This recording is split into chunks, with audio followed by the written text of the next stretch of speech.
En esta séptima parte de las puertas dimensionales vamos a tratar básicamente de hacer un resumen en instantáneas de lo que hemos visto últimamente en la anterior conferencia, y nos va a servir como precedente para poder buscar una relación de textos bíblicos aplicados a algo que estamos tratando también ahora. En un principio podremos decir, ¿qué tiene que ver todo esto con las puertas dimensionales, que era el título central de todas estas conferencias que hemos dado?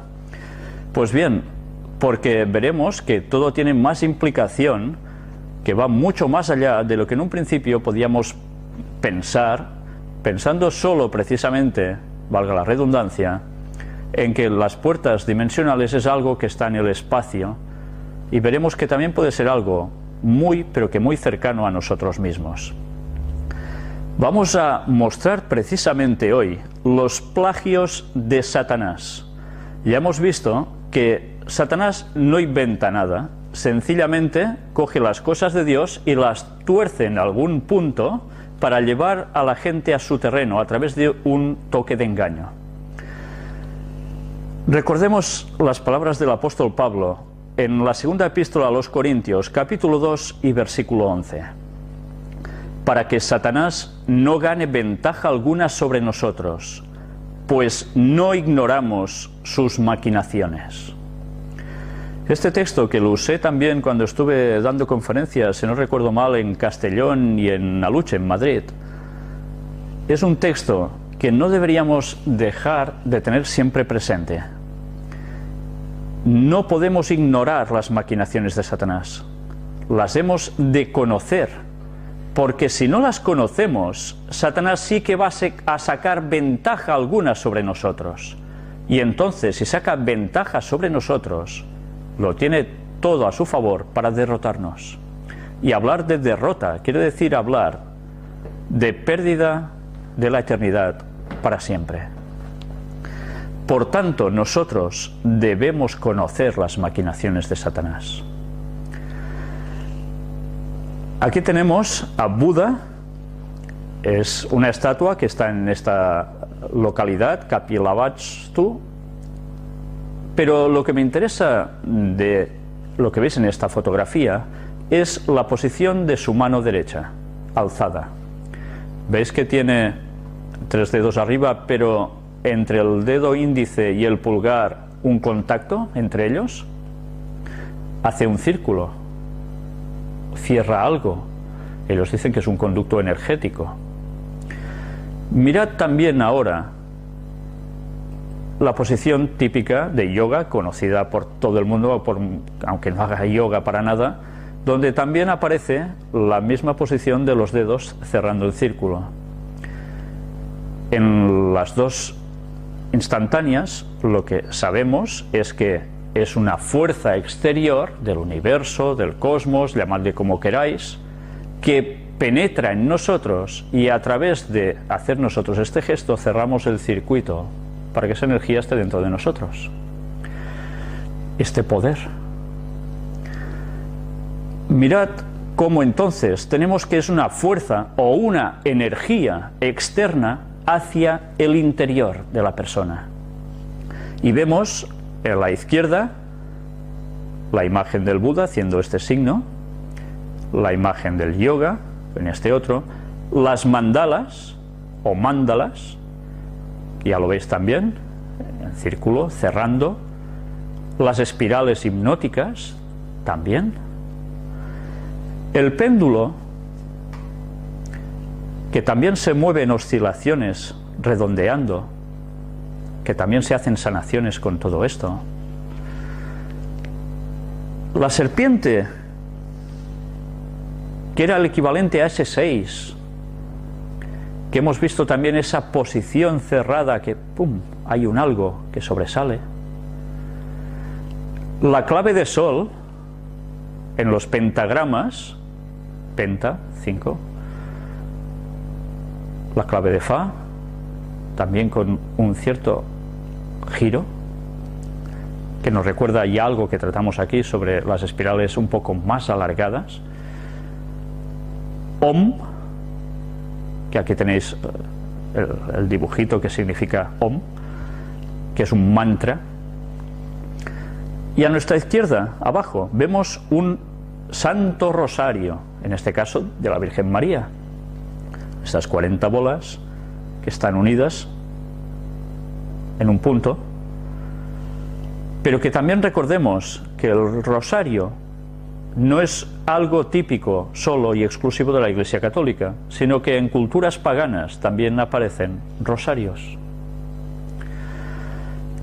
Los horóscopos, la astrología, también alrededor del sol los signos zodiacales en redondo. El obelisco dentro de un círculo también, ya sabemos el significado. Y las tablas Ouija en sesiones de espiritismo también. Siempre hay una fuerza externa que penetra dentro de nosotros en algún modo.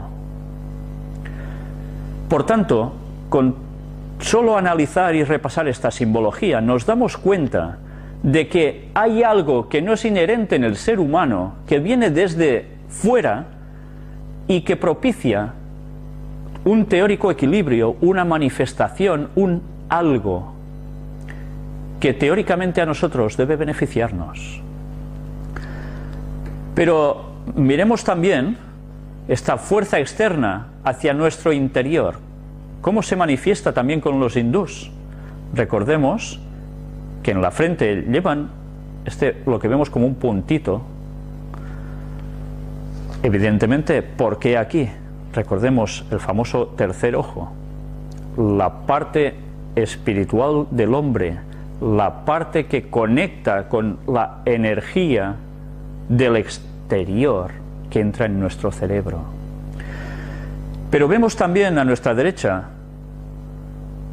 una imposición de manos para sanar, bastante habitual entre religiones cristianas, sobre todo pentecostales, que utilizan mucho este método, que Jesús también utilizaba, pero que recordemos que el Reiki también utiliza. Y como siempre, ya empezamos a darnos cuenta de que hay un paralelismo entre unas cosas y otras. Luego también hemos de ver si esa fuerza externa que proviene de fuera y pasa a través de las manos a la frente del candidato a ser sanado, proviene de Dios, proviene del cosmos o proviene, en verdad, de otro ser con el cual a veces se creen que están luchando en contra y en verdad están trabajando unidos a su poder, a la fuerza eléctrica de Satanás. Recordemos también cómo en la Iglesia Católica se hace la famosa señal de la Santa Cruz, que se empieza por la frente, también con ceniza en este caso, en el mismo punto que podéis ver y observar también con el hinduismo, y que los propios papas también ejercen sobre la frente de los otros cardenales. Parece ser que hay un algo que todos ya podemos conocer a través de las Biblias también, que es cómo Dios entra y trabaja a través de nuestro cerebro. Pero no es el único, también lo hace Satanás.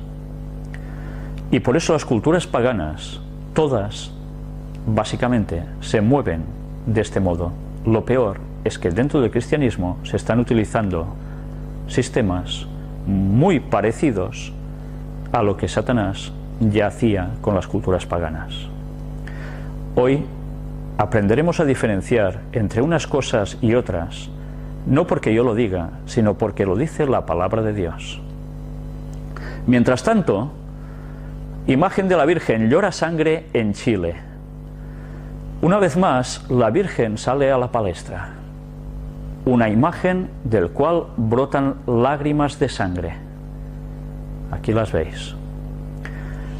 Catalogado como un milagro. Un extraño fenómeno que ya ha sucedido varias veces en la historia. No hablo de esta Virgen en concreto, sino de otros lugares. Y que evidentemente hace pensar a la gente en que hay un algo que está utilizando a una estatua pero que evidentemente una estatua no llora porque sí, sino que es algo que procede desde el exterior y penetra en esa estatua como si realmente fuera la persona, en este caso la Virgen. No sé si esto os recuerda un poco a asuntos de mediums, asuntos de apariciones y otros asuntos diversos. Hay una gran conexión, pero fijaos que además esto sucede, en este caso, con una estatua de la propia Virgen, que ya hemos mostrado en todas las conferencias como las apariciones de la Virgen no son apariciones de la Virgen María, porque está muerta y enterrada y esperando el retorno de Cristo, durmiendo el sueño de la muerte, junto a los demás que han pasado por este mundo, para ser resucitados cuando Cristo vuelva, y que por tanto no es la Virgen la que se aparece, sino que es el propio Satanás que se hace pasar por la Virgen María. Y aquí tenéis a Madame Blavatsky, ya sabéis que es la señora conocida como la señora de la Teosofía. Escribió este libro, La doctrina secreta, objeto de los misterios y prácticas de filosofía oculta.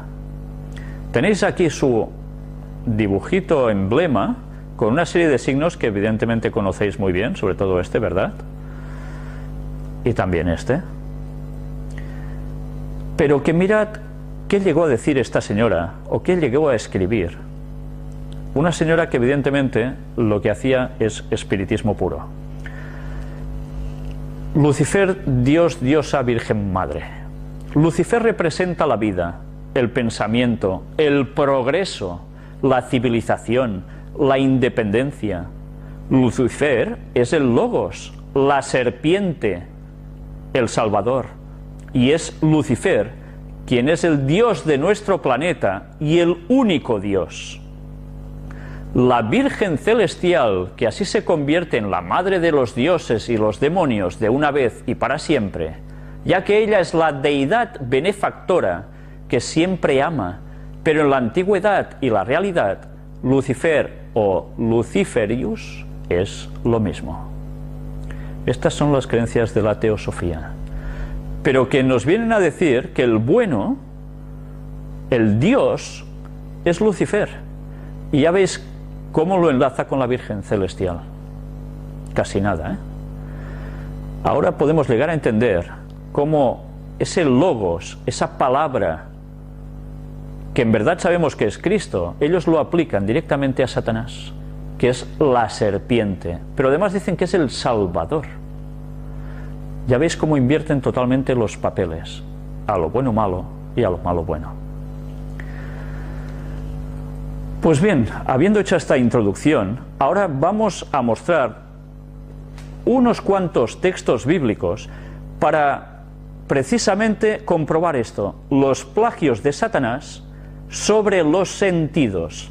Si nos hemos dado cuenta, lo que hemos hecho es mostrar en la anterior conferencia y en el resumen que hemos hecho en estas pocas imágenes, de cómo a través de los sentidos hay una fuerza externa que entra hacia el ser humano, y esa fuerza puede ser de Satanás o puede ser de Dios. Vamos a hacer ahora la revisión a todos esos textos.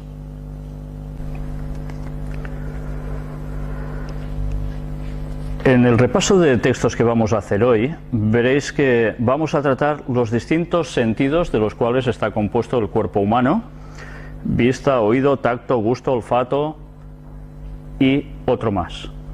Pero hoy evidentemente no vamos a poderlo tratar todo, con lo cual nos quedaremos aproximadamente a una hora de temática. Vamos a empezar ya sin más a hablar sobre la vista. La vista evidentemente podemos relacionarlo con los milagros. Recordemos que tratamos del plagio de Satanás.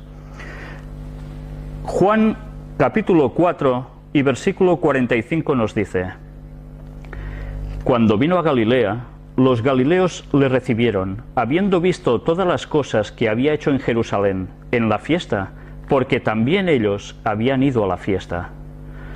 Jesús estaba haciendo grandes cosas, y si os dais cuenta, la gente lo recibía porque había visto las cosas que él había hecho en Jerusalén. Por tanto, la gente a través de la vista ya percibía una cantidad de cosas muy importantes para poder tomar una determinación. Busquemos también en el mismo libro de Juan, el capítulo 11 y en el versículo 45. Entonces, muchos de los judíos que habían venido para acompañar a María y vieron lo que hizo Jesús, creyeron en él. Una vez más, a través de la vista, perciben cosas sobre Jesús y, al ver lo que él hace, creen en él. Vayamos ahora al libro de Mateo, al Evangelio de Mateo, capítulo 11, y leeremos los versículos del 2 al 6. Y al oír Juan, el Bautista se refiere, en la cárcel los hechos de Cristo, le envió 2 de sus discípulos para preguntarle: ¿eres tú aquel que había de venir o esperaremos a otro? Respondiendo Jesús les dijo: id y haced saber a Juan las cosas que oís y veis. Los ciegos ven, los cojos andan, los leprosos son limpiados, los sordos oyen, los muertos son resucitados, y a los pobres es anunciado el Evangelio. Una vez más, ahora las evidencias se muestran ante los discípulos de Juan el Bautista. ¿A través de qué? De la vista. Añade también lo que veis y oís. Luego hablaremos también sobre el oído. Vayamos ahora al Antiguo Testamento, en el libro de Éxodo, capítulo 7, y versículos del 8 al 13 para empezar. Luego leeremos alguno más. Recordemos que ahora nos encontramos en la situación de Moisés y Aarón con el faraón. Habló Jehová a Moisés y a Aarón diciendo: si faraón os respondiere diciendo: mostrad milagro, dirás a Aarón: toma tu vara y échala delante de faraón para que se haga culebra. Vinieron pues Moisés y Aarón a faraón e hicieron como Jehová lo había mandado. Y echó a Aarón su vara delante de faraón y de sus siervos, y se hizo culebra. Pero mirad cómo continúa el asunto. Aquí tenemos la parte del milagro de Dios. Veamos ahora cómo continúa. Entonces llamó también faraón sabios y hechiceros, e hicieron también lo mismo los hechiceros de Egipto con sus encantamientos. Pues echó cada uno su vara, las cuales se volvieron culebras, mas la vara de Aarón devoró las varas de ellos. ¿Y qué sucedió en consecuencia? Y el corazón de faraón se endureció y no los escuchó, como Jehová lo había dicho. Dios hace un milagro a través de Moisés y de Aarón, y Satanás lo copia a través de sabios, entre comillas, hechiceros, aunque después se denota que lo que hace Dios en verdad es una culebra que sí se come a lo otro, que era un aspecto solo visual. Recordemos que Satanás no puede crear vida, solo aparenta cosas visualmente, o sea, es como si te estuviera hipnotizando a hacer ver cosas que realmente no están. Pues esto es lo que hicieron esos magos. Pero el resultado, ¿cuál es? Que faraón, al ver también cómo Satanás a través de sus magos estaba haciendo un hechizo, ya deja de creer en lo que veía que hacía Dios.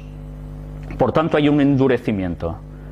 Si nos damos cuenta, ya podemos pensar, los milagros pueden producirse o aparentemente o ciertamente, pero evidentemente a través de la vista ya podemos estar confundidos. Podemos llegar a creer en lo que vemos como una realidad palpable para decir esto viene de parte de Dios. No siempre es así, ¿verdad? Leamos también los versículos 22 y 23 del mismo capítulo. Y los hechiceros de Egipto hicieron lo mismo con sus encantamientos, y el corazón de faraón se endureció y no los escuchó, como Jehová lo había dicho. Y faraón se volvió y fue a su casa, y no dio atención tampoco a esto. Una vez más, los hechiceros copian cosas, milagros de Dios, y la cosa termina en el escepticismo y rechazo por parte del faraón. En el capítulo 8 del mismo libro de Éxodo, leemos en el versículo 7: y los hechiceros hicieron lo mismo con sus encantamientos, e hicieron venir ranas sobre la tierra de Egipto, lo mismo que había hecho Moisés y Aarón. por parte de Dios, lo consiguen una vez más los hechiceros. Versículos 18 y 19, también del capítulo 8. Y los hechiceros hicieron así también, para sacar piojos con sus encantamientos, pero no pudieron. Y hubo piojos tanto en los hombres como en las bestias. Entonces los hechiceros dijeron a Faraón: dedo de Dios es este. Mas el corazón de Faraón se endureció y no los escuchó, como Jehová lo había dicho. Llega un momento en que Satanás no puede copiar exactamente lo de Dios. Dios a veces permite, hasta cierto punto, pero no puede hacer una réplica al 100%. Y cuando el poder de Satanás se muestra inferior, evidentemente, al poder de Dios, hasta los hechiceros reconocían que eso provenía de Dios. Faraón ya había endurecido bastante su corazón. Había tenido muestras tanto de una cosa como de otra. Las primeras réplicas contrarias lo hicieron vacilar, pero finalmente lo decantaron al sector malo. Aquí ya estaba cerrado. Pero ya veis, eso mismo puede producirse en cualquier persona que ve teóricos milagros. Apocalipsis capítulo 13, versículos 13 y 14. También hace grandes señales, de tal manera que aún hace descender fuego del cielo a la tierra delante de los hombres. Está hablando de la aparición que hará Satanás haciéndose pasar por Jesús.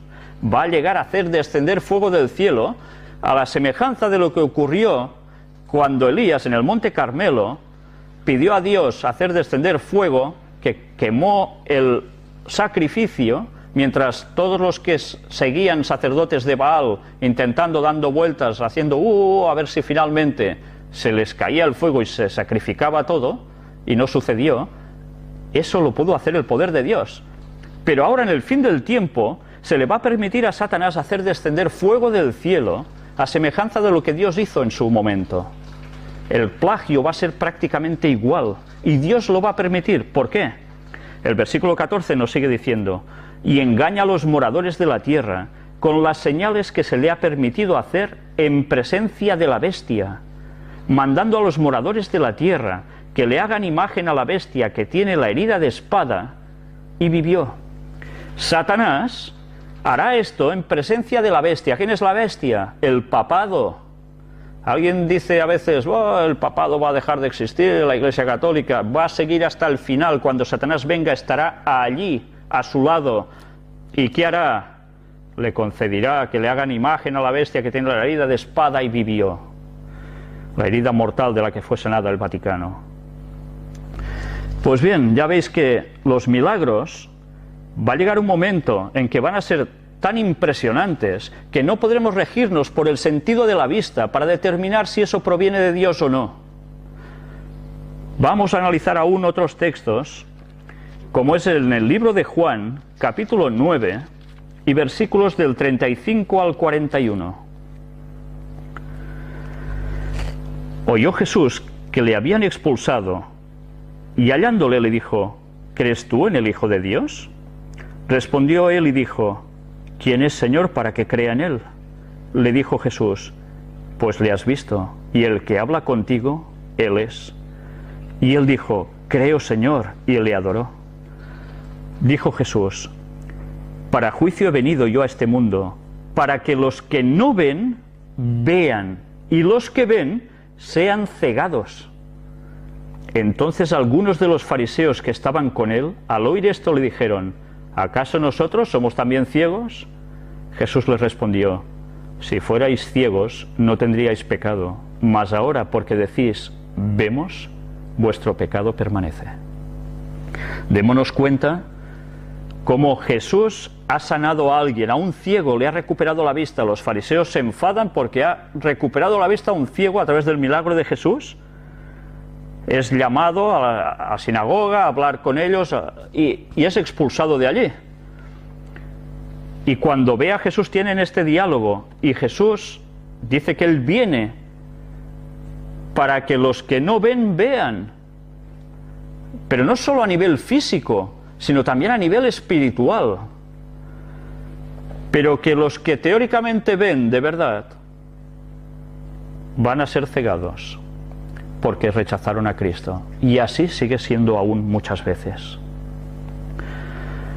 Por tanto, la vista es un factor a tener en cuenta, un sentido por el cual Dios trabaja, pero Satanás también. Y leamos el último texto concerniente a la vista. Podríamos buscar muchísimos más, pero creo que con estos sintetiza bastante bien el concepto. Juan 14, versículos del 15 al 17.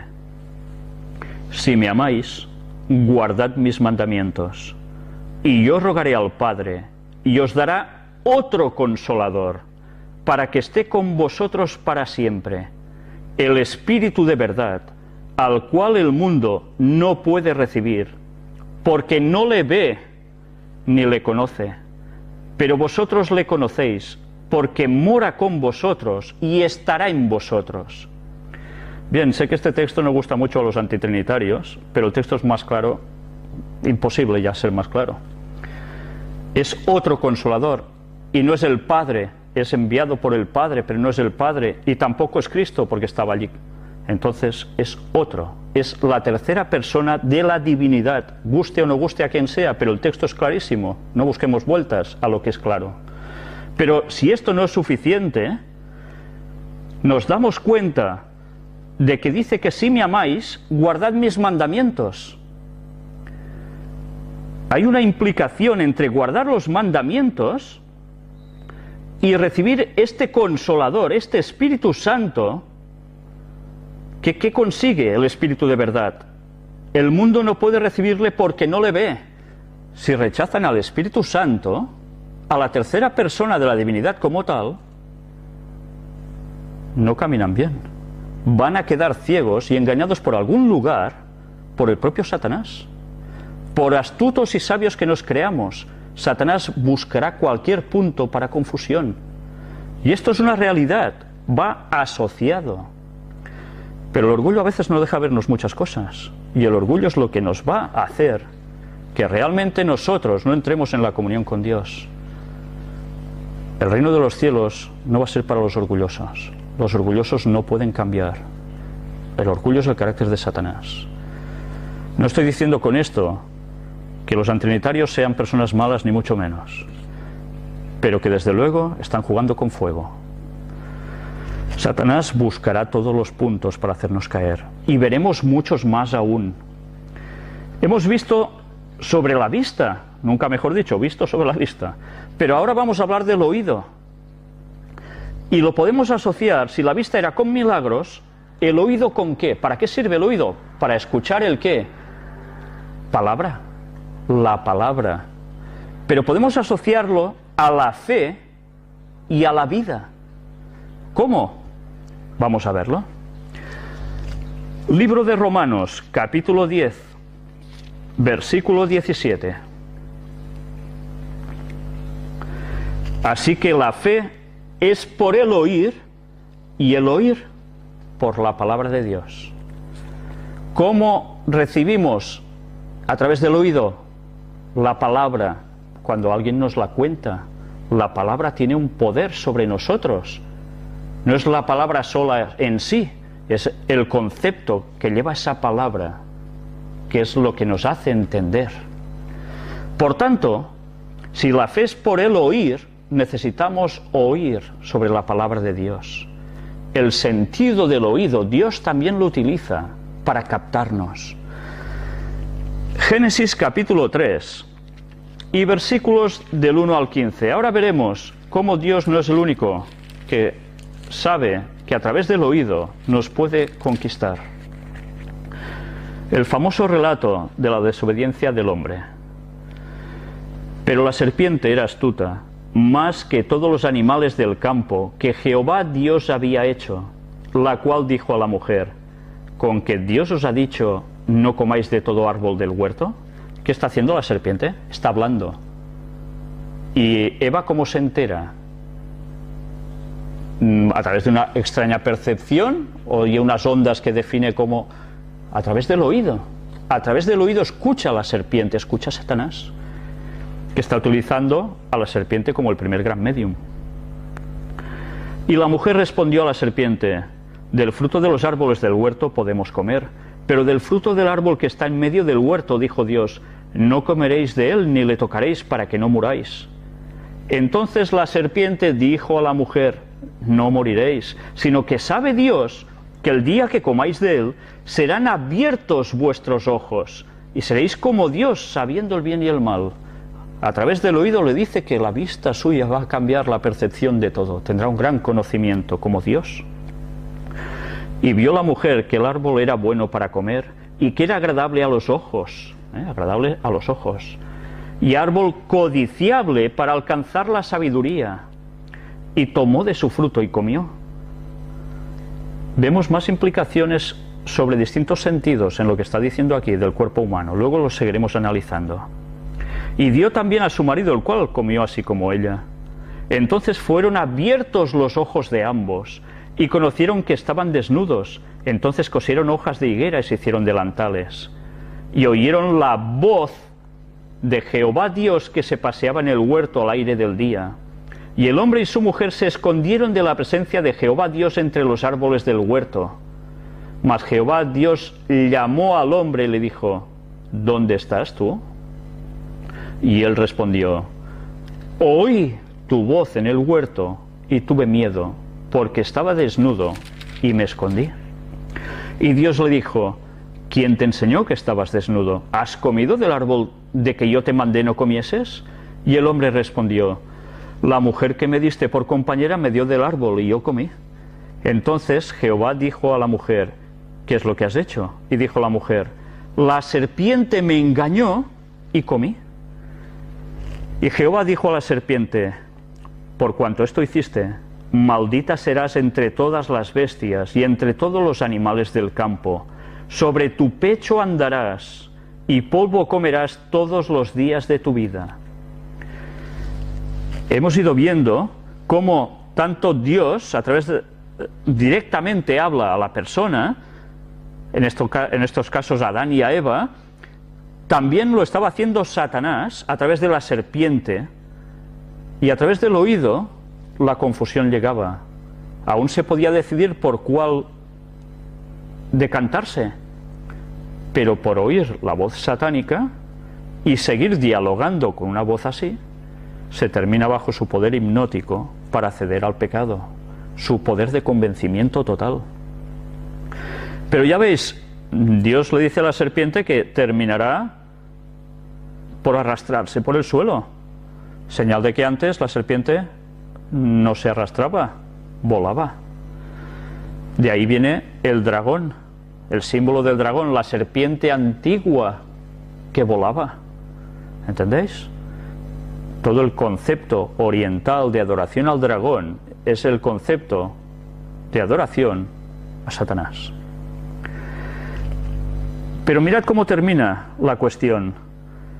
La serpiente engaña, y después de que Dios dice esto al hombre y a la serpiente, termina diciendo, y pondré enemistad entre ti y la mujer, y entre tu simiente y la simiente suya. Esta te herirá en la cabeza, y tú le herirás en el calcañar. La primera promesa mesiánica.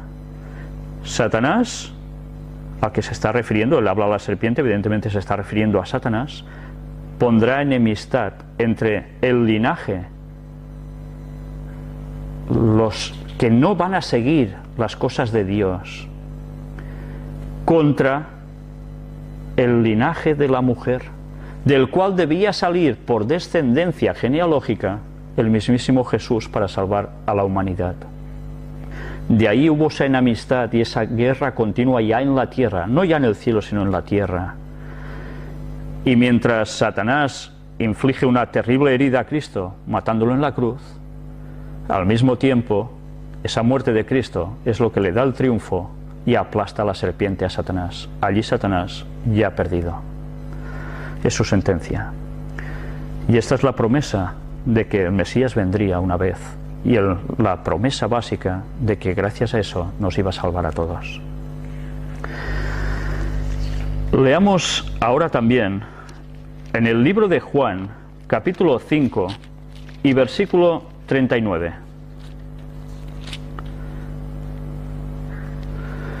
Escudriñad las Escrituras, porque a vosotros os parece que en ellas tenéis la vida eterna, y ellas son las que dan testimonio de mí.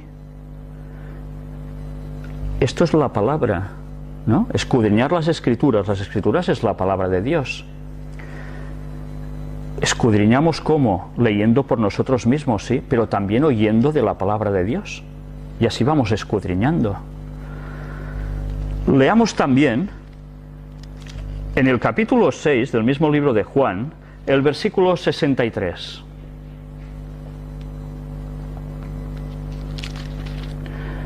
El Espíritu es el que da vida, la carne para nada aprovecha. Las palabras que yo os he hablado son espíritu y son vida. Directamente, la palabra, que es lo que nosotros oímos, si viene de Dios, si viene de Cristo, son espíritu, son vida. Este concepto es importante. La palabra de Dios nos da vida. ¿Dar vida qué es? ¿Sabéis? La gente que... Yo no he jugado, pero he visto a mucha gente en todos estos años que han jugado a muchas maquinitas de estas típicas de televisión, con ordenador, etcétera, que van ganando vidas mientras pasan pantallas, dicen. ¿Y cómo ganan las vidas? Pues a medida de hacer ciertas cosas, ¿no?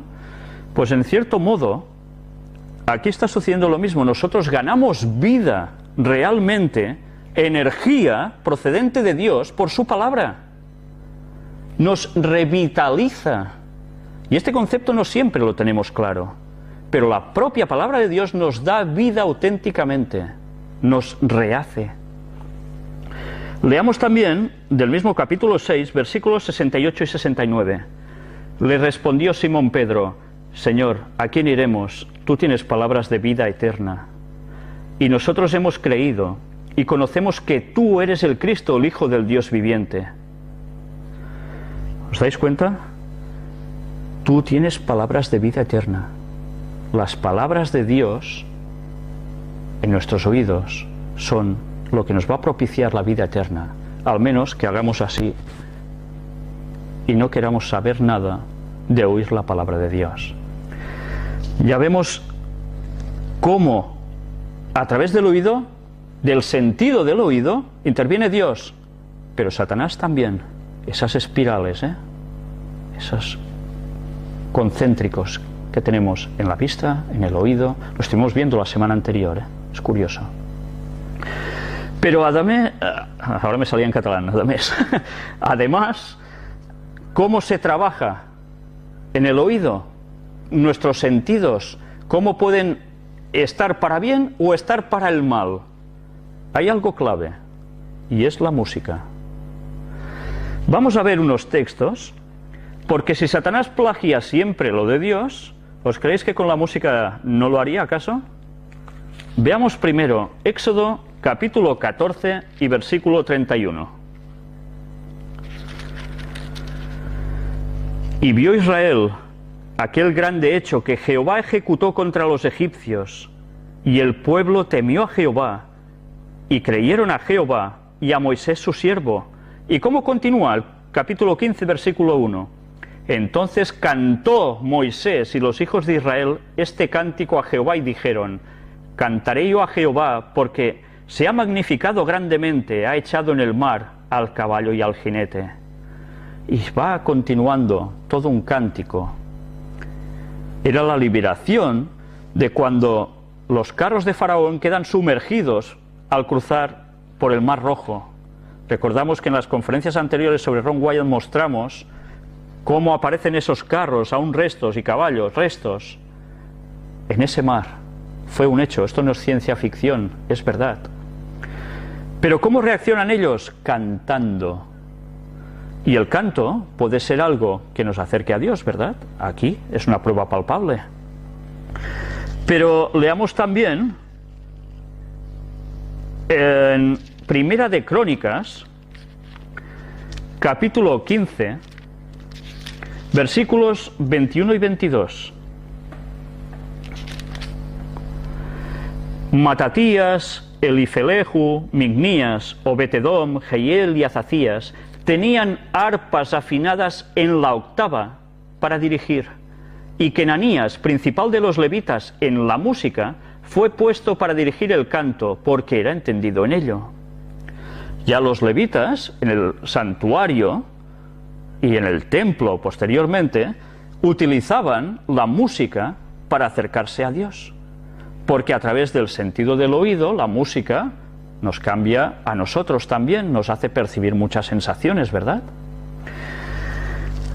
Del mismo libro de Primera de Crónicas, ahora en el capítulo 16, versículos del 4 al 6, leemos también: y puso delante del arca de Jehová ministros de los levitas, para que recordasen y confesasen y loasen a Jehová, Dios de Israel. Asaf el primero, el segundo después de él, Zacarías, Jehiel, Semirimot, Jehiel, Matatías, Eliab, Benaía, Obed-edom y Jehiel, con sus instrumentos de salterios y arpas, pero Asaf sonaba los címbalos. También los sacerdotes Benaía y Jaziel sonaban continuamente las trompetas delante del arca del pacto de Dios. A través de la música, relacionado con Dios directamente, como era el caso del arca, con sus mandamientos incluso, y con la gloria que se parecía allí, la música acercaba al pueblo a Dios y ciertos sonidos. Leamos ahora en el Nuevo Testamento, en el libro de Lucas, capítulo 2, versículos 13 y 14. Hasta ahora todo va muy bien, ¿verdad? Todo es muy divino. Esta música es muy divina. Lucas 2, versículos 13 y 14 nos dice: y repentinamente apareció con el ángel una multitud de las huestes celestiales que alababan a Dios y decían: gloria a Dios en las alturas y en la tierra paz, buena voluntad para con los hombres. Todos conocemos esto como el cántico del nacimiento de Jesús, que se aparecen a los pastores, los ángeles. Pues bien, ya veis, los ángeles alabando a Dios. Leamos también ahora en otro libro, en Mateo capítulo 26, leamos el versículo 30. Y cuando hubieron cantado el himno, salieron al monte de los olivos. ¿Quién no hubo cantado a un himno en este caso? Era Jesús y sus discípulos. ¿Por qué? Acababan de instituir la cena del Señor, el lavarse los pies los unos a los otros, comer el pan sin levadura y el vino sin fermentar, conmemorando que todos debíamos servirnos unos a otros, pero que además participaríamos del sacrificio de Cristo. Y cuando terminan este ritual establecido para siempre, cantan un himno. Jesús mismo canta un himno. Y los himnos, si no se oyen, ¿para qué sirven? Para nada, ¿verdad? Leamos también ahora en el libro de Colosenses, capítulo 3 y versículo 16. La palabra de Cristo mora en abundancia en vosotros, enseñándoos y exhortándoos unos a otros en toda sabiduría, cantando con gracia en vuestros corazones al Señor, con salmos e himnos y cánticos espirituales. El mismo apóstol Pablo nos está diciendo que debemos cantar, pero evidentemente cantos adecuados, que nos acerquen a Dios. Pero bien, no sé si vosotros os creeríais que Satanás se iba a quedar de brazos cruzados y él no haría los plagios típicos, cambiando ciertas cosas para llevar a la gente a sus fauces. Busquemos ahora en el libro de Éxodo, capítulo 32, versículos del 15 al 19. ¿Ha sucedido algo? Moisés ha ido a buscar los mandamientos y cuando va a descender, bien, se oye algo en el campamento. Versículos del 15 al 19 de Éxodo 32 nos dicen: y volvió Moisés y descendió del monte, trayendo en su mano las 2 tablas del testimonio, las tablas escritas por ambos lados, de uno y otro lado estaban escritas. Y las tablas eran obra de Dios, y la escritura era escritura de Dios grabada sobre las tablas. Cuando oyó Josué el clamor del pueblo que gritaba, dijo a Moisés: alarido de pelea hay en el campamento. Y él respondió: no es voz de alaridos de fuertes, ni voz de alaridos de débiles, voz de cantar oigo yo. Moisés diferenció, eran cantos lo que estaban pasando entre la población en ese campamento, de alegría porque Moisés bajaba, no, porque ellos ya se creían que Moisés ya ni bajaría. Y aconteció que cuando él llegó al campamento y vio el becerro y las danzas, ardió la ira de Moisés y arrojó las tablas de sus manos y las quebró al pie del monte. La música y las danzas. Él contempla lo que están haciendo además. De su enfado rompe las tablas. El pacto con Dios se había roto. Por eso después tuvo que volver a buscar otras tablas. Recordemos que cuando presentamos lo de Ron Wyatt, también nos mostraron en las imágenes ese altar del sacrificio que aún tiene dibujado esos becerros. Pues ya veis, Satanás no iba a hacer nada, ¿no? También sus cantos y sus danzas de jolgorio no eran para alabar a Dios precisamente, sino a Satanás, que ya sabéis que es el símbolo de ese becerro de oro. Pero ahora avanzamos más y en el mismo Antiguo Testamento nos encontramos en el libro de Daniel una situación de los amigos de Daniel. Después de haber conocido el sueño del rey, Nabucodonosor, que no sabía ya cómo salirse para saber qué había soñado y qué significaba ese sueño, Daniel le da la solución, gracias a Dios. Pero después pasa un poco de tiempo y mirad qué sucede. Daniel capítulo 3 del 4 al 19. Y el pregonero anunciaba en alta voz: mándese a vosotros, oh pueblos, naciones y lenguas, que al oír el son de la bocina, de la flauta, del tamboril, del arpa, del salterio, de la zampoña y de todo instrumento de música, os postréis y adoréis la estatua de oro que el rey Nabucodonosor ha levantado. Esa estatua que nosotros mostramos siempre al inicio de las conferencias, ¿verdad? Y que hablamos ya en una de las primeras conferencias, en la número 6, si no recuerdo mal. Satanás hacía utilizar también instrumentos, algunos como los que utilizaba el mismísimo pueblo de Dios, pero era para adorar ¿a quién? A una estatua de oro que el rey Nabucodonosor había hecho levantar. Y cualquiera que no se postre y adore inmediatamente será echado dentro de un horno de fuego ardiendo. Por lo cual, al oír todos los pueblos el son de la bocina, de la flauta, del tamboril, del arpa, del salterio, de la zampoña y de todo instrumento de música, todos los pueblos, naciones y lenguas se postraron y adoraron la estatua de oro que el rey Nabucodonosor había levantado. Por esto, en aquel tiempo algunos varones caldeos vinieron y acusaron maliciosamente a los judíos. Hablaron y dijeron al rey Nabucodonosor: Rey, para siempre vive. Tú, oh rey, has dado una ley que todo hombre, al oír el son de la bocina, de la flauta, del tamboril, del arpa, del salterio, de la zampoña y de todo instrumento de música, se postre y adore la estatua de oro. Y el que no se postre y adore, sea echado dentro de un horno de fuego ardiendo. Hay unos varones judíos, los cuales pusiste sobre los negocios de la provincia de Babilonia, Sadrach, Mesach y Abednego. Estos varones, oh rey, no te han respetado, no adoran tus dioses, ni adoran la estatua de oro que has levantado. ¿Os estáis dando cuenta de la asociación entre cierto tipo de música y cierto tipo de adoración? La música nos puede servir para acercarnos a adorar a Dios, pero nos puede servir para acercarnos a adorar a Satanás. Y este episodio de Daniel se va a repetir al final de la historia con una cierta marca y un cierto sello. Luego hablaremos de esto. ¿Cómo va siguiendo el texto? Entonces Nabucodonosor dijo con ira y con enojo que trajesen a Sadrach, Mesach y Abednego. Al instante fueron traídos estos varones delante del rey. Habló Nabucodonosor y les dijo: ¿Es verdad, Sadrach, Mesach y Abednego, que vosotros no honráis a mi Dios, ni adoráis la estatua de oro que he levantado? Ahora pues, ¿estáis dispuestos para que al oír el son de la bocina, de la flauta, del tamboril, del arpa, del salterio, de la zampoña y de todo instrumento de música, os postréis y adoréis la estatua que he hecho? Porque si no la adorareis, en la misma hora seréis echados en medio de un horno de fuego ardiendo. ¿Y qué Dios será aquel que os libre de mis manos? ¿Recordáis cómo termina la historia? Sadrach, Mesach y Abednego respondieron al rey Nabucodonosor diciendo: no es necesario que te respondamos sobre este asunto. He aquí nuestro Dios a quien servimos puede librarnos del horno de fuego ardiendo, y de tu mano, oh rey, nos librará.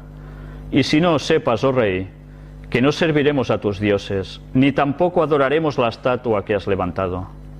Entonces Nabucodonosor se llenó de ira y se demudó el aspecto de su rostro contra Sadrach, Mesach y Abednego, y ordenó que el horno se calentara 7 veces más de lo acostumbrado. Todos sabemos cómo termina. La gente que los va a echar mueren quemados de tan fuerte que ardía, y ellos por allí y tan anchos. Y alguien aparece andando entre ellos, como hijo de los dioses. Jesús mismo estaba entre ellos. Y salieron de allí sin olor a humo siquiera. ¿Qué Dios iba a librarlos?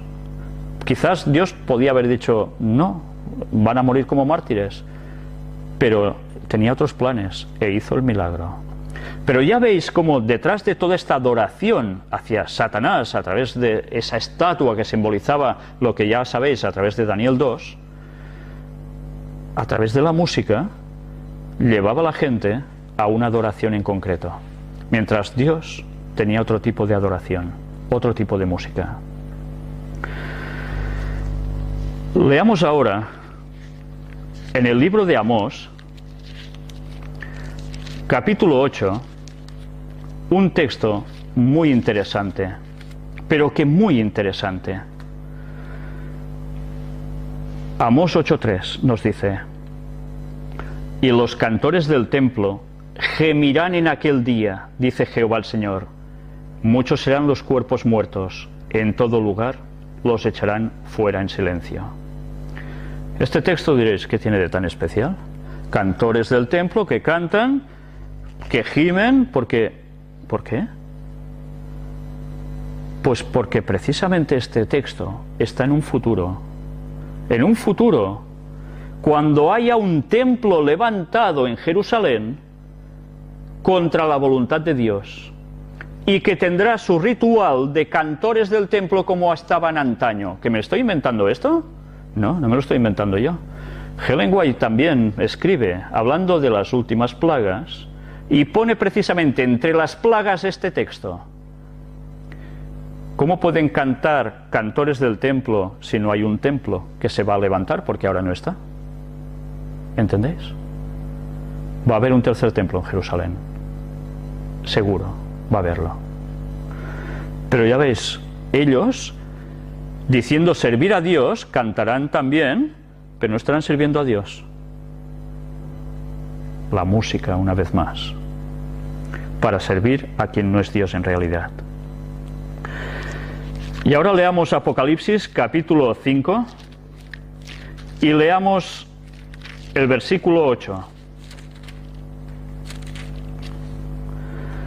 Y cuando hubo tomado el libro, los 4 seres vivientes y los 24 ancianos se postraron delante del Cordero. Todos tenían arpas y copas de oro llenas de incienso, que son las oraciones de los santos. Y nos sigue diciendo el versículo 9, y cantaban un nuevo cántico, diciendo: digno eres de tomar el libro y de abrir sus sellos, porque tú fuiste inmolado, y con tu sangre nos has redimido, para Dios de todo linaje, lengua y pueblo y nación. Esto, ya veis que es en el libro de Apocalipsis, y nos está hablando de un momento, de una gran alegría, de un cántico nuevo, que un grupo en concreto entonan postrándose delante del Cordero de Cristo. Es una escena celestial, no es una escena de aquí. La música de adoración a Dios, no solo aquí, sino también en el cielo. Recordemos que había alguien que era el director de coro del cielo, y ese era Lucifer. ¿Creéis que de música no entendería nada él? Vaya que se entiende de música. En otra conferencia hablaremos precisamente de cómo ha intervenido en la música, cambiando ciertas cosas, para que nosotros se nos afecte de lleno. Capítulo 14 de Apocalipsis, versículos 2 y 3. Y oí una voz del cielo como estruendo de muchas aguas y como sonido de un gran trueno, y la voz que oí era como de arpistas que tocaban sus arpas y cantaban un cántico nuevo delante del trono, y delante de los 4 seres vivientes y de los ancianos, y nadie podía aprender el cántico, sino aquellos 144.000 que fueron redimidos de entre los de la tierra. Estos 144.000 cantaban un cántico especial. Eran los redimidos de entre la tierra, de cuando Cristo va a volver, y esos vivos que lo estén esperando van a ser trasladados al cielo. Son un grupo realmente especial, y ellos son los únicos que podrán cantar esto. Pero ya veis, si Dios ha usado la música para nuestro bien, porque nos entra a través de un sentido que es el oído, Satanás también ha hecho lo mismo. No solo con palabras, lo hace con música. Leamos ahora también sobre el tacto. Es un tercer sentido que normalmente todos tenemos. ¿Y con qué lo podemos asociar? El tacto, la piel, la carne, pero también espíritu, energía. Vamos a verlo. Leamos Marcos capítulo 1, versículos del 40 al 42. Nos habla de Jesús. Vino a él un leproso, rogándole, e hincada la rodilla le dijo: si quieres puedes limpiarme. Y Jesús, teniendo misericordia de él, extendió la mano y le tocó, y le dijo: quiero, sé limpio. Y así que él hubo hablado, al instante la lepra se fue de aquel y quedó limpio. Vemos que él habla, pero también ¿qué hace? Toca, tacto. Toca a Jesús y el otro es tocado. El tacto está también en juego como un sentido que nos sirve para recibir las cosas de Dios. Esto tiene más importancia de lo que parece a simple vista. Ya lo iremos viendo. En el mismo libro de Marcos, del Evangelio de Marcos, capítulo 6, versículo 56. Y donde quiera que entraba, en aldeas, ciudades o campos, ponían en las calles a los que estaban enfermos y le rogaban que les dejase tocar siquiera el borde de su manto, y todos los que le tocaban quedaban sanos. Un poder procedía de Jesús, que solo al tocarle ya podían ser salvos. Estaba en juego la fe, evidentemente. Los soldados romanos no tocaron a Jesús maltratándole, dándole de bofetadas. ¿Recibieron algún beneficio milagroso de Jesús en esos momentos? No, porque no actuaban con fe. Esa es la gran diferencia. Pero ya veis que a través del tacto la gente era sanada. Esto ya os empieza a llevar a concluir que si Dios a través del tacto sana, ¿Satanás no iba a copiar lo mismo? ¿No iba a plagiar lo mismo? Veamos más textos. Libro de los Hechos de los Apóstoles, capítulo 5. Leamos el versículo 12. Y por la mano de los apóstoles se hacían muchas señales y prodigios en el pueblo, y estaban todos unánimes en el pórtico de Salomón. ¿A través de qué? De la mano de los apóstoles se hacían señales y prodigios. No solo era Jesús, también sus apóstoles. Algo hacían. Y ya sabemos que los apóstoles, ¿qué hacían las cosas como? ¿Por su nombre? No, en el nombre de Jesús. Esa era la clave de todo. Era la clave de todo. Capítulo 6 del libro de los Hechos, versículos del 2 al 8. Entonces los 12 convocaron a la multitud de los discípulos y dijeron: no es justo que nosotros dejemos la palabra de Dios para servir a las mesas. No porque ellos eso de servir no lo quisieran, sino porque había una gran misión encomendada que era la predicación, y que ellos podían hacer por su preparación y otros no. Por tanto eran comisionados a eso. Por tanto hacía falta gente que supliera también las necesidades de los demás, mientras ellos se podían dedicar más exclusivamente a su labor. Buscad pues, hermanos, de entre vosotros a 7 varones de buen testimonio, llenos del Espíritu Santo y de sabiduría, a quienes encarguemos de este trabajo. Y nosotros persistiremos en la oración y en el ministerio de la palabra. Agradó la propuesta a toda la multitud, y eligieron a Esteban, varón lleno de fe y del Espíritu Santo, a Felipe, a Prócoro, a Nicanor, a Timón, a Parneas y a Nicolás, prosélite de Antioquía, a los cuales presentaron ante los apóstoles, quienes, orando, les impusieron las manos. Los apóstoles les impusieron las manos. ¿Dónde se imponen las manos? ¿En los pies? No, se imponen en la cabeza. Curiosamente, ¿por qué se hacía esto? Ya estaban llenos del Espíritu Santo, pues aún debían recibir más del Espíritu Santo. Y lo que estaban haciendo en definitiva los apóstoles era ser el medio para que el Espíritu Santo llegara con más intensidad a esas personas que iban a ser los diáconos de la Iglesia. Imposición de manos. ¿Os suena también esto? Seguro que sí, pero en el otro lado, ¿verdad? Capítulo 8 del libro de los Hechos de los Apóstoles, versículos del 15 al 17. Los cuales, habiendo venido, oraron por ellos para que recibiesen el Espíritu Santo, porque aún no había descendido sobre ninguno de ellos, sino que solamente habían sido bautizados en el nombre de Jesús. Entonces les imponían las manos y recibían el Espíritu Santo. ¿Veis lo que os decía? Era la forma de recibir el Espíritu Santo. Vayamos ahora al libro de Mateo, capítulo 19 y versículos del 13 al 15.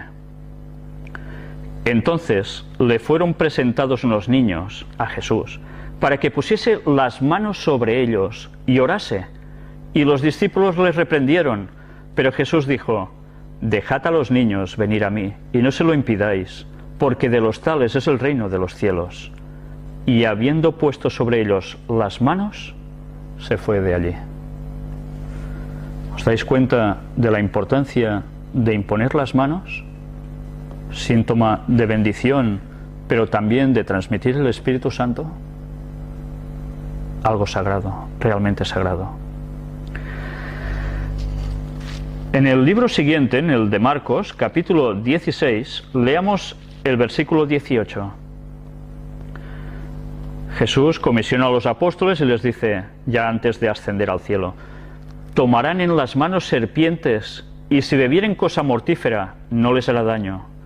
Sobre los enfermos pondrán sus manos y sanarán. Sobre los enfermos pondrán sus manos y sanarán. ¿Alguien más está haciendo esto de imponer las manos para sanar? ¿Os suena el Reiki? Sí, ¿no? Algo en que los jesuitas han sido los maestros de hacerlo brotar aquí en Occidente, y que ya sabéis a quién están asociados. Esa imposición de manos es de la energía que la misma persona transmite.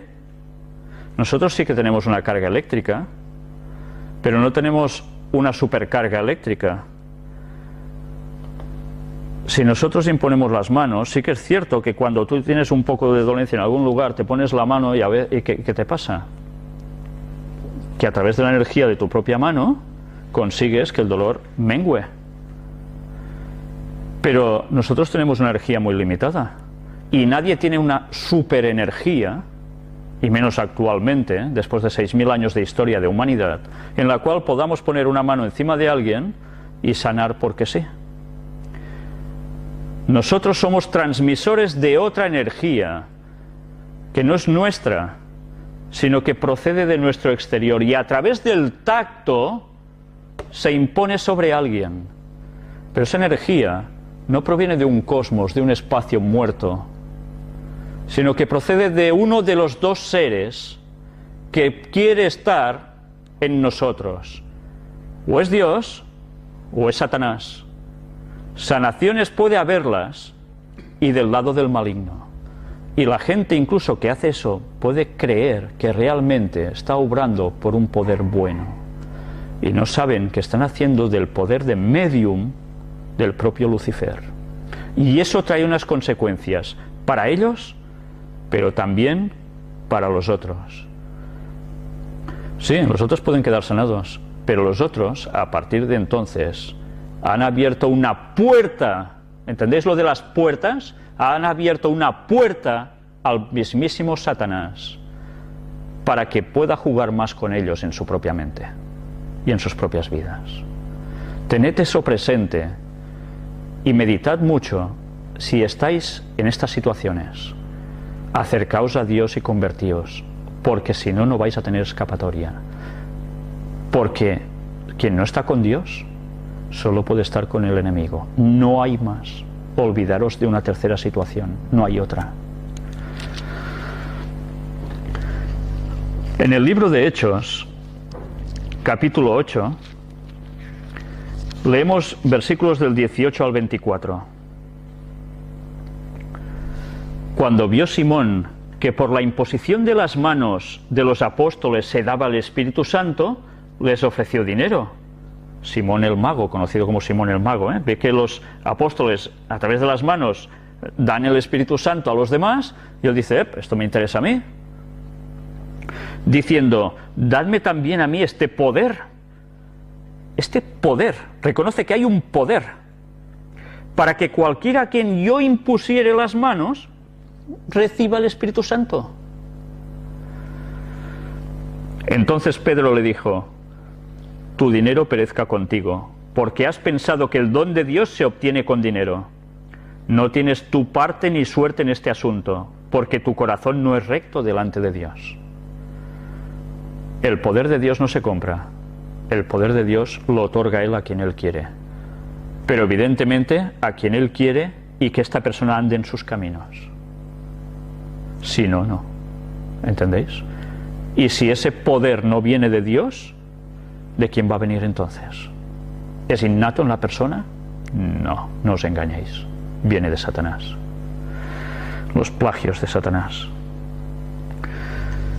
Arrepiéntete pues de esta tu maldad y ruega a Dios, si quizá te sea perdonado el pensamiento de tu corazón, porque en hiel de amargura y en presión de maldad veo que estás. Respondiendo entonces Simón dijo, rogad vosotros por mí al Señor para que nada de esto que habéis dicho venga sobre mí. Él se daba cuenta de que el poder de los apóstoles procedía de Dios de un modo especial y que su poder, por muy mago que fuera, no podía ser equiparable al poder de Dios. Por eso él anhelaba ese poder. El poder de Satanás no puede compararse al poder de Dios. Dios es el creador. Satanás es un ser creado, no tiene el mismo poder, es imposible. Éxodo capítulo 9, versículo 11. Y los hechiceros no podían estar delante de Moisés a causa del sarpullido, porque hubo sarpullido en los hechiceros y en todos los egipcios. El sarpullido estaba en las carnes de los hechiceros. Ni con sus hechizos del lado de Satanás pudieron aguantar el poder de Dios. Dios siempre vence, tengamos eso claro. Pero ya veis, ellos a través de el tacto de hacer cosas también querían imitar el poder de Dios. Los plagios de Satanás, como siempre. Levítico, en el capítulo 19 y en el versículo 28 nos dice: y no haréis rasguños en vuestro cuerpo por un muerto, ni imprimiréis en vosotros señal alguna, yo Jehová. ¿Por qué está diciendo esto? Piel, tacto, carne, nuestro sentido. Si Dios dice que no haremos rasguños en nuestro cuerpo,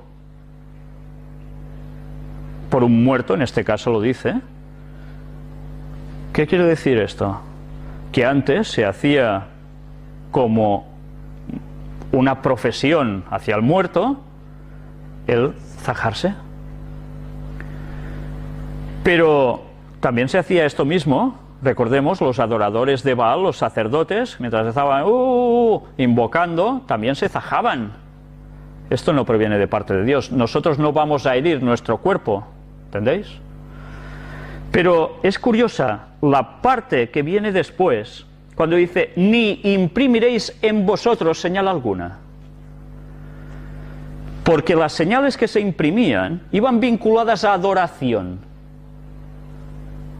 La adoración no era Dios, era Satanás. Y ahora tenemos de moda los famosos tatuajes. Pero cuidado, ¿qué sucede cuando se tatúa una piel? ¿Se queda tan ancha la piel? No, se quema, ¿verdad? Duele. Y además eso permanece. Bueno, ahora también se puede quitar, pero tampoco lo pasan nada bien para quitarlo, ¿verdad? Pero ¿qué sucede? Nuestro tacto en la piel por todas partes está compuesto de poros. Esas formas redonditas que además tienen como abajo una espiral. ¿Qué sucede con esto? Que se queda taponado. Nosotros mismos estamos limitando nuestra sudoración al exterior y podemos tener causas de infecciones. Pero si por el tacto, por nuestro contacto, Dios tiene que trabajar, nosotros mismos estamos limitando el contacto de las cosas de Dios. Los tatuajes van mucho más allá de, oh, que es bonito o que es feo, o me gusta o no me gusta. Tienen mucha más implicación. Y todo es un servicio a Satanás. Lo siento por los que estáis tatuados, pero es lo que es. Dios nos advertía, el pueblo de Dios no tiene que ir por estos lados. Bueno, quien lo ha hecho, lo ha hecho. Siempre se puede cambiar, ¿verdad? Siempre se puede rectificar. Lo importante es que abramos nuestro conocimiento a Dios y le sigamos a partir de ahora. Dios nos perdona. Pero no pongamos limitaciones a nuestro propio cuerpo, al poder de Dios. Que trabaje en nosotros y que se distribuya a los demás.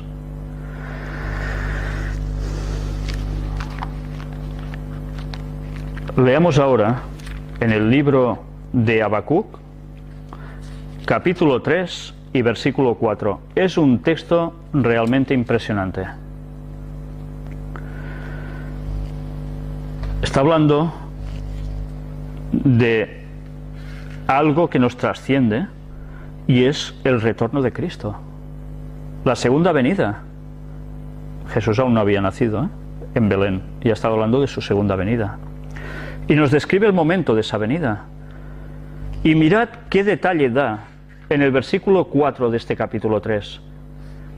Bueno, si queréis leo la segunda parte del versículo 3. Dice, su gloria cubrió los cielos y la tierra se llenó de su alabanza, y el resplandor fue como la luz. Rayos brillantes salían de su mano, y allí estaba escondido su poder. El poder de Dios, el poder de Cristo está en su mano. ¿No lo demuestra sanando gente cuando Cristo estuvo entre la tierra? Sanando personas. Su poder en la mano. Con su palabra creó, con sus manos formó ¿a quién? Al hombre. Su poder estaba en su mano. Y cuando vuelva su poder seguirá estando en su mano. Y con ese poder, esa luz, hará lo que debe hacer para terminar con todo. Pero ¿qué hay más en las manos de Jesús? ¿Por qué a alguien le interesaba tanto destrozar esas manos? ¿Por qué a Cristo lo crucificaron y le clavaron por aquí? Bueno, aquí o aquí. ¿Por qué? Quería destrozar la parte de donde salía el poder de Dios para ayudar a los demás y hacer lo que hay que hacer. ¿Os dais cuenta de las implicaciones de un mismísimo texto? Que a veces al leerlo nos pasa totalmente, casi sin darnos cuenta. El poder de Dios está en su mano. Ya hemos hablado del tacto. ¿Hablamos también del gusto? ¿Tenemos tiempo para hablar del gusto? Pues vamos a hablar con mucho gusto del gusto. A través del gusto, otro sentido, ¿lo podemos asociar a qué? A nutrición, comida, bebida, ¿verdad? Leamos en Génesis capítulo 1, leamos el versículo 29. Y dijo Dios: He aquí, os he dado toda planta que da semilla, que está sobre toda la tierra, y todo árbol en que hay fruto y que da semilla, os será para comer. Y está hablando al ser humano y le da una dieta vegetariana. ¿Verdad? Está claro el texto, ¿no? Este es el gusto sano, sin corromper, el verdadero gusto que nota en los alimentos el sabor que tienen, no afectado por si se ha fumado, si no se ha fumado, si se ha bebido, no se ha bebido, si es por si se ha condimentado en exceso o no, si hay sabores más intensos y más fuertes como carnes, mariscos y demás. Este es el plan original de Dios, el gusto, todo sencillo. Leamos también Daniel capítulo 1, versículos del 12 al 15. Recordemos la escena de Daniel cuando está para ser o es elegido junto con sus compañeros para formar parte de esos sabios de Babilonia, para ser instruido, y a él se le ofrece la comida del rey, al igual que sus compañeros, y ellos dicen que no quieren contaminarse con esa mala nutrición y esa mala bebida.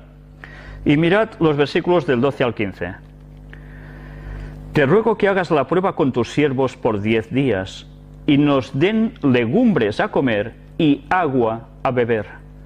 Compara luego nuestros rostros con los rostros de los muchachos que comen de la ración de la comida del rey, y haz después con tus siervos según veas. Consintió pues con ellos en esto, y probó con ellos 10 días. Y al cabo de los 10 días pareció el rostro de ellos mejor y más robusto que el de los otros muchachos que comían de la porción de la comida del rey. Una vez más, Daniel sabe lo que es mejor, porque les iban a hacer pruebas, y siguiendo una dieta vegetariana y sin tomar nada de alcohol, en 10 días los encontraron más capaces y con mejor semblante que al resto, por seguir la instrucción divina. Por tanto, lo que comemos, ese sentido del gusto, que puede deleitarnos más o menos, pero con los nutrientes que aportamos, podemos tener más claridad mental y mejor condición física, ¿o no? Éxodo capítulo 32, leamos los versículos del 1 al 8. Viendo el pueblo que Moisés tardaba en descender del monte, se acercaron entonces a Aarón y le dijeron: Levántate, haznos dioses que vayan delante de nosotros, porque a este Moisés, el varón que nos sacó de la tierra de Egipto, no sabemos qué le haya acontecido. Y Aarón les dijo: Apartad los zarcillos de oro que están en las orejas de vuestras mujeres y de vuestros hijos y de vuestras hijas, y traédmelos. Entonces todo el pueblo apartó los zarcillos de oro que tenían en sus orejas y los trajeron a Aarón. Y él los tomó de las manos de ellos y le dio forma con buril, e hizo de ello un becerro de fundición. Entonces dijeron: Israel, estos son tus dioses que te sacaron de la tierra de Egipto. Y viendo esto Aarón, edificó un altar delante del becerro y pregonó a Aarón y dijo: Mañana será fiesta para Jehová. Ya ves, fiesta para Jehová el becerro, que era el símbolo de Satanás. Uf, qué tergiversación, ¿eh? Y al día siguiente madrugaron y ofrecieron holocaustos y presentaron ofrendas de paz. Y se sentó el pueblo a comer y a beber, y se levantó a regocijarse. Entonces Jehová dijo a Moisés: Anda, desciende, porque tu pueblo que sacaste de la tierra de Egipto se ha corrompido. Pronto se han apartado del camino que yo les mandé. Se han hecho un becerro de fundición y lo han adorado, y le han ofrecido sacrificios y han dicho: Israel, estos son tus dioses que te sacaron de la tierra de Egipto. ¿Y qué hacen para celebrarlo? Comer y beber. Evidentemente, si se habían corrompido, lo que ya iban a tomar tampoco sería lo más sano. Porque si además luego fue acompañado de esos bailes, esas danzas y esas músicas, todo lleva en un conjunto, que una cosa nutre a la otra para llevarse de mal a peor todos los sentidos, incluido lo que iban a ingerir. Una vez más, Satanás haciendo la suya, ¿no? Leamos ahora en el libro de Deuteronomio, capítulo 31, versículos 20 y 21. Porque yo les introduciré en la tierra que juré a sus padres, la cual fluye leche y miel, la tierra prometida, Canaán, y comerán y se saciarán, y engordarán, y se volverán a dioses ajenos y les servirán, y me enojarán e invalidarán mi pacto. Y cuando les vinieren muchos males y angustias, entonces este cántico responderá en su cara como testigo, pues será recordado por la boca de sus descendientes, porque yo conozco lo que se proponen de antemano, antes que los introduzca en la tierra que juré darles. ¿Os dais cuenta de que en un principio les da lo que parece lo mejor? Leche, miel, una tierra que les va a dar de todo, los va a saciar, pone aquí, se saciarán. Pero mirad, quedan tan saciados y engordarán como consecuencia. Pueden comer muy sano, pero pueden hacer un exceso. Se engordarán. Automáticamente, al engordarse, esto que han ido ingiriendo les va afectando a tal punto en su espiritualidad que se vuelven a dioses ajenos y los van a servir. Es interesante, ¿eh? La medición incluso de la comida sana. Porque aunque comamos sano y nos excedamos, podemos trastornar también nuestra mente, que nos va a llevar a ser más propicios a caer en los engaños satánicos y pasarnos al otro lado. Y mirad si es importante todo, incluso la dieta y la bebida, comida y bebida. Pero no sé si con todo esto nos damos cuenta que curiosamente lo que viene de Oriente y lo que ellos practican allí va muy ligado también ¿a qué? Al vegetarianismo. ¿Cómo es esto? Si sabemos que por comer mal alimentos que no tocan nos desviamos, ¿por qué Satanás copia, plagia lo de Dios, que es el vegetarianismo, y lo introduce en Occidente como algo tan impresionante a través del sistema de la nueva era y demás? De ahí tantas tiendas de dietética, que básicamente la mayor parte de sus propietarios están puestos en cosas de la nueva era, en sanaciones y de otras cosas. ¿Por qué? Porque sabe que lo que comemos nos hace que nuestro canal quede o saturado o libre. Pero quedar libre puede ser que nosotros decidamos que ese canal tan limpio, con la cual la energía nos puede entrar tan bien, los conceptos, toda la palabra nos puede entrar tan bien, pueda ir con esta válvula hacia la derecha o hacia la izquierda, hacia Dios, que entrará claramente en nosotros, pero como vaya al lado contrario, nos va a entrar Satanás hasta la yugular, como un modo de expresión. Satanás sabe eso.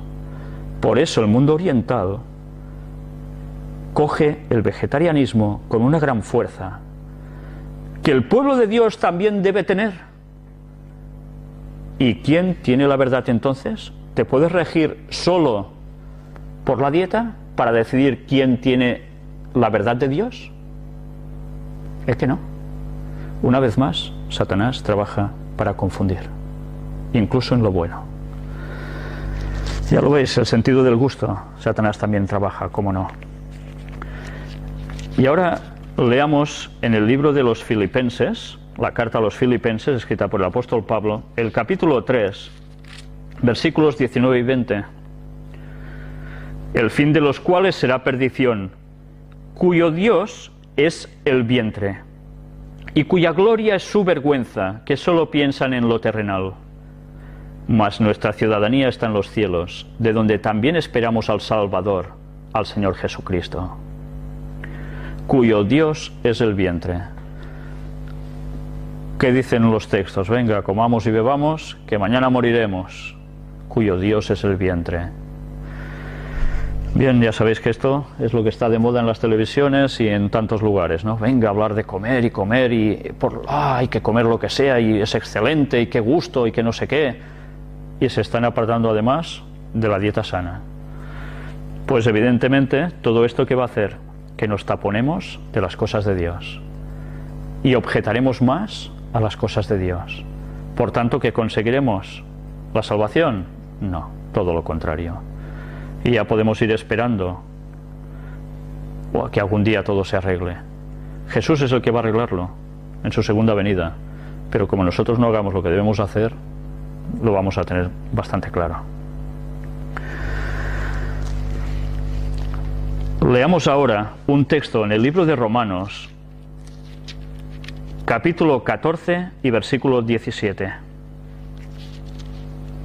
Porque el reino de Dios no es comida ni bebida, sino justicia, paz y gozo en el Espíritu Santo.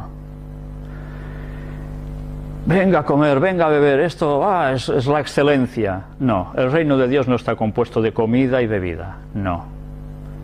Lo natural, lo sencillo, lo equilibrado. Esto es lo que nos va a llevar al reino de Dios. Y esto nos va a ayudar a tener esa justicia, esa paz y ese gozo en el Espíritu Santo. Si nosotros tomamos lo que no debemos, lo que estamos haciendo es que el Espíritu Santo no pueda trabajar en nosotros. Ese canal, ¿verdad? Libro de Juan, Evangelio de Juan, capítulo 6, versículo 35.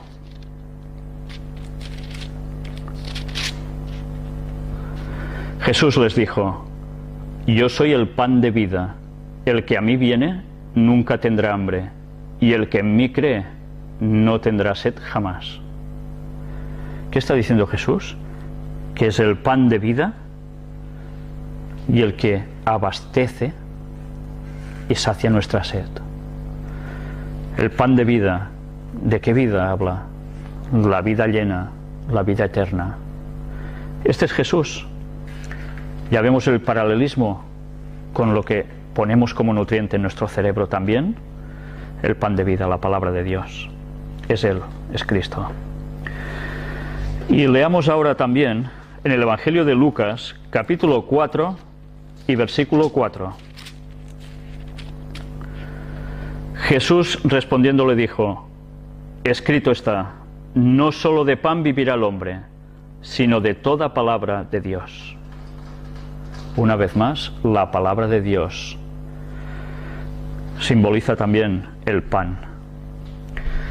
Pues ya veis qué textos hemos utilizado y que vamos a terminar con lo del gusto. También en el libro de Juan, capítulo 4, donde leeremos 3 de estos versículos de este capítulo. Empezaremos con el versículo 10, que nos dice: Respondió Jesús y le dijo: Si conocieras el don de Dios, ¿y quién es el que te dice, dame de beber? Tú le pedirías y él te daría agua viva. Está hablando Jesús con la mujer samaritana, en un pozo. ¿Vale? Recordáis la escena y si no, buscadlo en el capítulo 4 de Juan. ¿Y cómo continúa el texto? Versículos 13 y 14. Respondió Jesús y le dijo: Cualquiera que bebiere de esta agua volverá a tener sed, refiriéndose a la del pozo. Mas el que bebiere del agua que yo le daré, no tendrá sed jamás, sino que el agua que yo le daré será en él una fuente de agua que salte para vida eterna. Jesús es el que nos proporciona la vida eterna y nos lo simboliza también con la comida y la bebida. Él es el pan y es esa agua. Nos está hablando de dos alimentos muy sencillos y básicos, ¿verdad? Tiene una relación espiritual, por supuesto, pero el simbolismo claro es Él. Pues bien, vamos a dejarlo aquí. Nos quedan aún un sentido y algo más, La verdad es que nosotros nos damos cuenta de que realmente Satanás plagia.